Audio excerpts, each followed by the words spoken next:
bismillaah waa carab maxamuud jaamac iyo golihii abwaaniinta afka iyo dhaqanka shanta soomaaliyeed ee loo soo gaabiyo gaadh shansa halkan waxaan kusoo gudbinayaa maanso kooban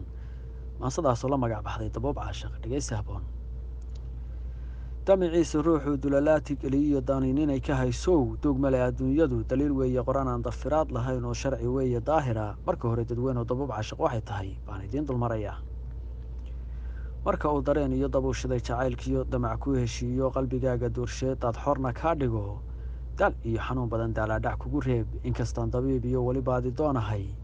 waxaan uga dan leeyahay anigoo dalkaygiiyo jooga damalka laasaha dalawada irmaan iyo farda io dareeriyo maqal daafta joogtaiyo aan ku haysto dunyada marna aan ka duulo laymankii dahraan iyo maka dacalladeed iyo dubay aan u dhoofo digrigiiyo cibaadada marna aanan daayicin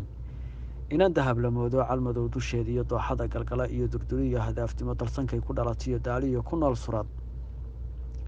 marna u eg daruurtoo duxid iyo madheerhkiyo doog baxay sidiisii deegaan la moodo daymada qurxoon iyo daawashada la yaab kale dookhaygu kama helin dulucdiiyo ujeeddada diirka aan ka qaaday u dan sheego maan odhan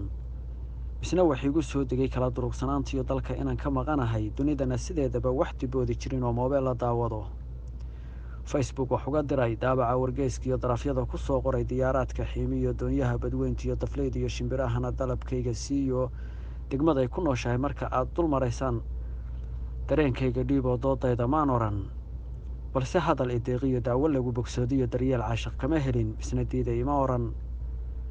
duufaanka roobkiiyo dambarsame unkudayaa dusha nimu ka helay oo dugsi waay dhaxantii dardhashiyo nasiibkii dabaylaha kalgacalkaa dusha iga hadhaeyo igu soo da-ayo marna igu darooro dirgan waayey socodkii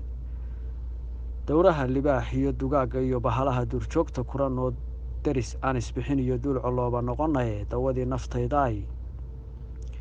doogaha jacaylka iyo dakharadu ma fududee damqashada ha sii wadin daabcaddiyo fallaadhaha haddii aad i diidona dembi kuuma haystee ducaan kaaga tegayaa dalka meeshaad joogtaba rabbi kuu dallaadadi dalxiis aan dhammaan iyo dookhaaga la cayaar aakhirana darmaan yahay halka aan duruuf iyo dayac laga oqoonee daaraha ilaahay derajada ku bixiyiyo deeqdiisa hodanka ah